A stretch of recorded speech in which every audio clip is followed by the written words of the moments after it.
Mheshimiwa Rais wa CHAMASOTA. Salama kabisa, habari ya asubuhi. Nzuri, habari za siku. Shwari kabisa. Una lipi la kuzungumza kuhusiana na dabi inayokwenda kuchezeka katika uwanja wa New Amani Complex Zanzibar siku ya tarehe 1 mwezi wa 3 mwaka 2026? Wewe kama mdau wa soka na kama rais wa chama cha mashabiki wa soka Tanzania.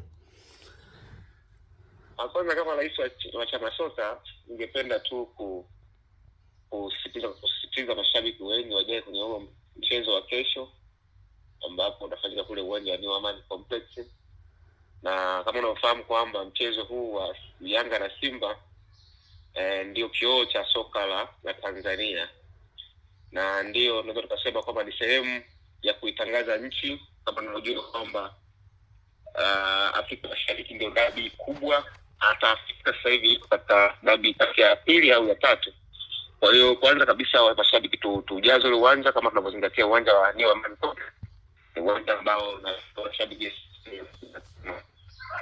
kwa hiyo ambao naamini wanapenda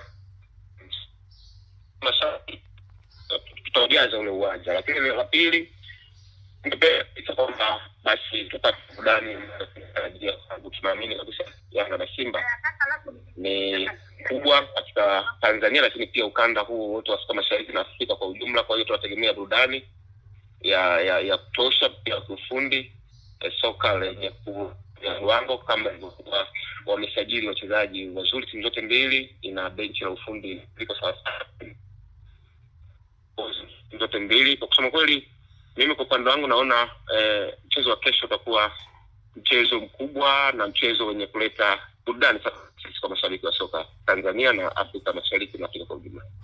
Basi Mheshimiwa Rais, sisi kama Gosheni Online TV tunakushukuru sana kwa wakati, na tunaamini wapenzi na mashabiki wa soka watakwenda kupata burudani nzuri, kwani inaonekana timu zote zimejizatiti, zimejiandaa na ziko tayari kupokea mchezo wa kesho.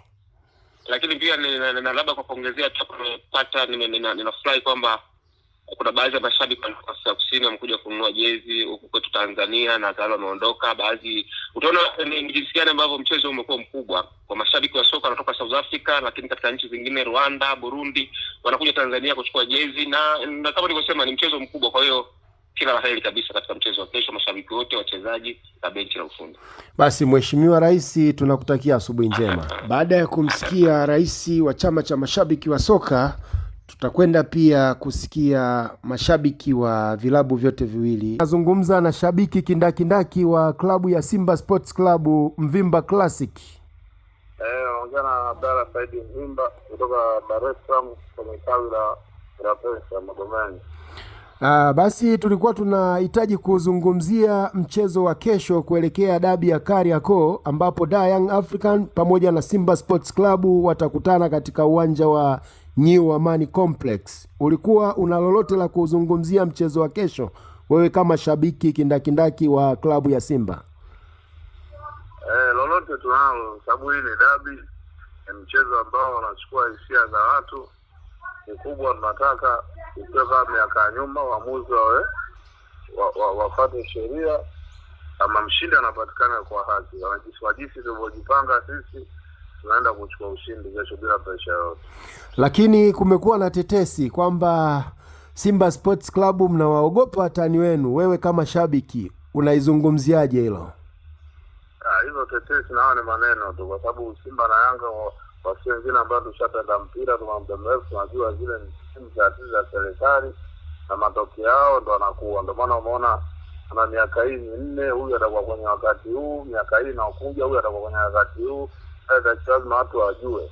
Sasa na wengi ambao wanakuwa sasa hivi ni vijana ambao wako kwenye mitandao na Facebook, Telegram, ndio maana wanakuwa hawajui zile taasisi zipo vipi. Zile taasisi zilivyo kama zinakuwa kama zina